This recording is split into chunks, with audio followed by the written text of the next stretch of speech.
Neorrealismo italiano.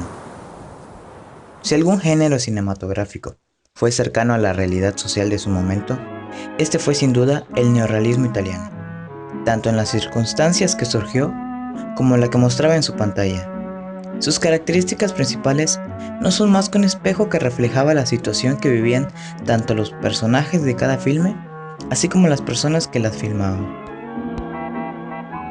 Podremos entender esto con varios ejemplos que veremos más adelante, pero mientras, ¿qué es el neorrealismo? ¿Y cómo surge esta escuela, este movimiento? Para empezar, el neorrealismo italiano fue un movimiento cultural cinematográfico, nacido en Italia, que tuvo como objetivo mostrar las condiciones sociales más auténticas y humanas. Surge durante la primera mitad del siglo XX, como reacción a la posguerra. Pero, ¿de qué trata este movimiento? El cine neorrealista se caracteriza por desarrollar tramas en las cuales son ambientadas entre la gente pobre, la gente trabajadora y los más necesitados. De igual forma, estos filmes se caracterizan principalmente por desarrollar tramas reales, el uso de actores no profesionales, rodajes en exteriores y por finales ambiguos o infelices. Tiene como fin destacar la situación económica y moral por la que atravesaba Italia, a consecuencia de la posguerra. Los primeros filmes. El término fue introducido por el crítico Umberto Barbaro, quien fue el primero en aplicar este término y dio a conocer la primera película de este género. Otra película que ahora es un clásico es Roma Ciudad Abierta, de Roberto Rossellini, abarcando así otros filmes del mismo autor, como Alemania Año Cero, mostrando en cada película las condiciones sociales y económicas que dejó la Segunda Guerra Mundial. Permitieron una ruptura estética y un acercamiento a la realidad social que raramente se había dado en el cine anterior.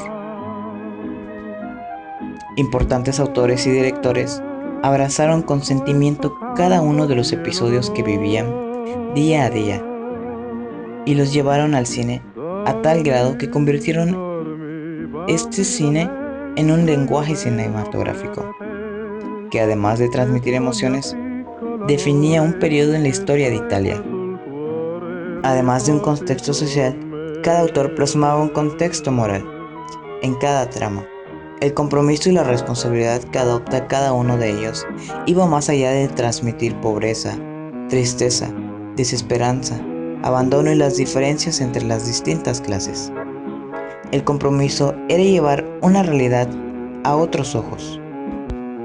Para entender este estilo cinematográfico, es necesario asimilar la improvisación como parte del mismo, y no como falta de profesionalismo. Tocaban ciertos temas importantes, como la guerra y la resistencia. En este tema, el cine neorrealista se ha definido como un cine con una clara predilección por un tipo de relato cinematográfico de forma esencialmente documental y anticonvencional. Y aparece entonces natural que en un tiempo el tema por excelencia fuera la guerra, el fin de la guerra, las consecuencias de la guerra o el recuerdo de la guerra, pero siempre la guerra. Ese fue el tópico que tocaron y frecuentaron los directores. Otro tema importante para ellos fue la posguerra. Hay también una amplia gama de películas que versan no sobre la guerra y las guerrillas, sino sobre la inmediata posguerra, con sus crueles aspectos de miseria, violencia y corrupción. En tal sentido, el empleo de este tópico debe considerarse como parte fundamental en el examen de conciencia del incipiente cine italiano. Otro tema que se quiso explorar fue la comedia. En el ámbito de la corriente neorrealista, se insinuó desde 1946 una tendencia ligera a explorar algunos ambientes, situaciones y métodos característicos del movimiento, pero con un tono de comedia.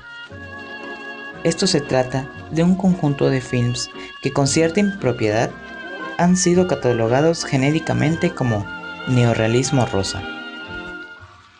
Entre los films más destacados de este espíritu crítico humorístico podemos señalar A Viviré en Paz, 1946, de Luigi Zampa, en que la anécdota francesa de la borrachera hacía confrontar a dos soldados, un alemán y un negro americano, clandestinamente albergados durante la guerra por una familia de campesinos italianos y que ocultaba un mensaje de hermandad entre los pueblos.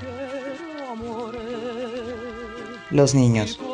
Los niños jugaban un papel muy importante en el neorrealismo italiano, ya que ellos eran los observadores de las dificultades del mundo y visionarios del futuro, y quienes fueron testigos de cómo la guerra transformaba las vidas de los italianos, obligando a que muchos de ellos pierdan sus trabajos, sus casas, sus propias vidas, como es el caso de los niños, quienes algunos tenían que trabajar a pesar de ser muy pequeños. En la cuestión estética, este tipo de películas requería de mucho cuidado, pues los recursos eran pocos, por lo que la mayoría de las tomas se hacían en lugares públicos, tales como plazas, mercados muy concurridos por la sociedad, casas, etc. En su mayoría, la iluminación era real, luz natural, es decir, utilizando la luz del día, por lo que las horas de la filmación se tenían que utilizar al máximo. Se utilizaban cámaras en mano, se utilizaba improvisación, se desarrollaban los filmes con actores de la calle, gente común que no tiene un estudio en actuación. Los escenarios que se utilizaban eran escenarios auténticos. Algunas películas destacadas del neorrealismo italiano son El ladrón de bicicletas, La tierra tiembla, El limpiabotas y, como ya habíamos mencionado, El empleo, Roma, Ciudad abierta, entre muchas otras.